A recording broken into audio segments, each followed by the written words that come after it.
Om Swastiastu. Assalamualaikum warahmatullahi wabarakatuh. Shalom, nama budaya dan salam sejahtera untuk kita semua.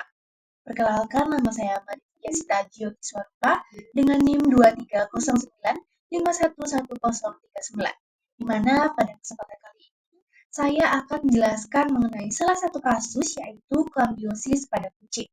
Untuk penjelasan lebih lanjutnya bisa disimak sampai. Adapun pokok pembahasan dari pemaparan materi kali ini, yang pertama ada studi kasus, kemudian permasalahan, solusi, dan diakhiri dengan kesimpulan.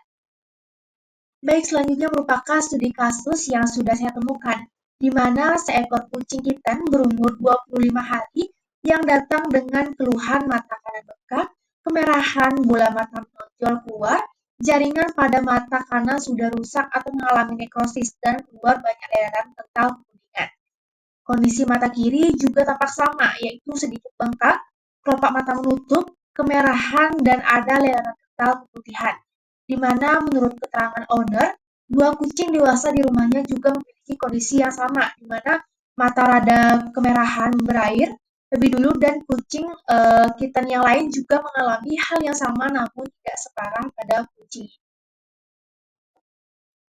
Permasalahan pada kasus ini, di mana berdasarkan keterangan atau penjelasan dari owner, gejala klinis dan pemeriksaan, diagnosa kucing tersebut mengarah pada infeksi chlamydia, di mana chlamydiosis ini adalah infeksi pada selaput di sekitar mata atau konjungtiva yang disebabkan oleh organisme bakteri Chlamydia felis, di mana infeksi ini relatif umum terjadi pada kucing dan dapat menyebabkan kondisi konjungtivitis kronis hingga mengalami kebutaan jika terdapat infeksi lanjutan dan tidak segera ditangani.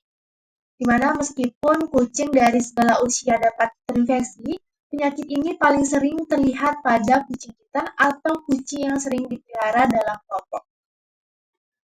Adapun morfologi dari bakteri Chlamydiosis ini, di mana Chlamydia felis yang merupakan ciri khas genus Chlamydia adalah bakteri berbentuk batang ramificatif yang memiliki bentuk kovoid, di mana dinding selnya tidak mengandung peptidoglikan.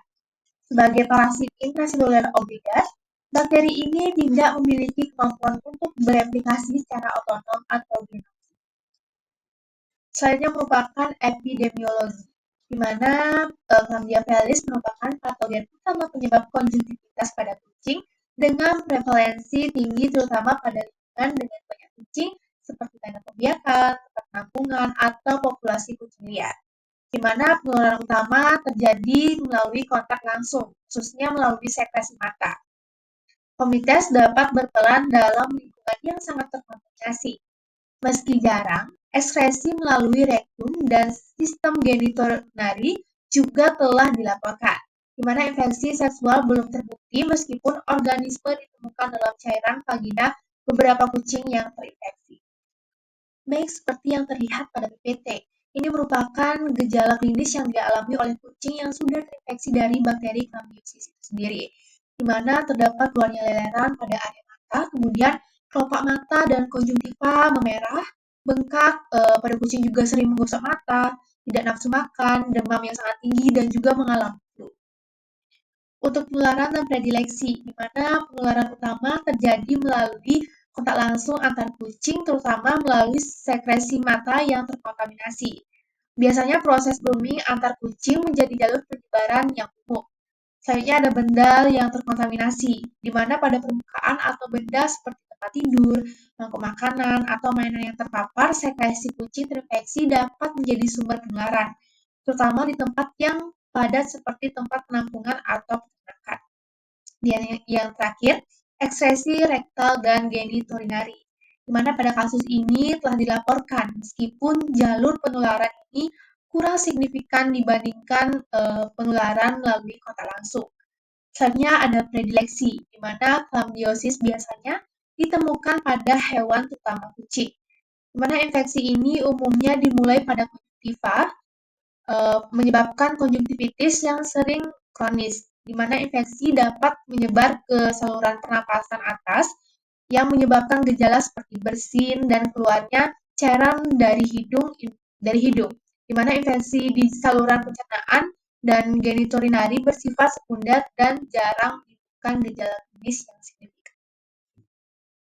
Untuk diagnosa dari bakteri klambiosis ini didasarkan pada uji serologis, identifikasi, dan isolasi agen penyebab. Di mana pada metode yang paling umum digunakan saat ini adalah MIF, ELISA, dan juga PCR. Untuk isolasi agen pada biakan sel sampel yang diambil harus aseptik, khususnya untuk isolasi, karena kontaminasi dari bakteri lain dapat mengganggu hasil pemeriksaan. Untuk solusi dari kasus infeksi Klambia yaitu dengan melakukan vaksinasi untuk penurunan risiko tertular pada kucing. Perlindungan yang diberikan oleh vaksin Klambia relatif singkat sehingga diperlukan booster pengulangan vaksin tahunan. Di mana terlihat pada PPT terdapat dokumentasi seminggu setelah dilakukan pengobatan dan juga dokumentasi 37 hari setelah dilakukan pengobatan pertama. Di mana terlihat pada gambar bahwa kucing kita itu sudah mengalami penyembuhan, tetapi pada masanya itu tidak dapat berfungsi secara normal atau sudah mengalami kebutaan. Kesimpulan dari kasus kucing kitten berusia 25 hari menunjukkan gejala klinis khas infeksi Klambia felis, termasuk konjungtivitis berat pada kedua mata, nekrosis jaringan pada mata kanan, dan keluarnya leleran ventral ke kuningan. Riwayat kesehatan menunjukkan penularan dari kucing dewasa yang tinggal serumah dengan kondisi mata radang sebelumnya, mengindikasikan pola penyebaran infeksi antar kucing dalam kelompok. Diagnosa mengarah pada klambiosis, yaitu infeksi bakteri pada konjungtiva yang jika tidak segera ditangani dapat menyebabkan kebutaan atau komplikasi sistemik.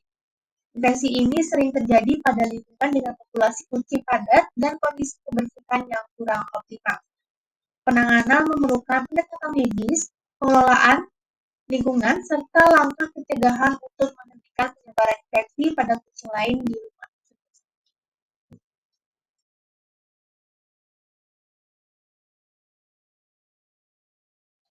Baik, demikian yang bisa saya sampaikan.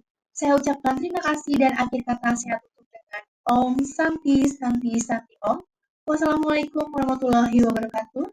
Shalom, namo buddhaya, dan salam sejahtera untuk kita semua.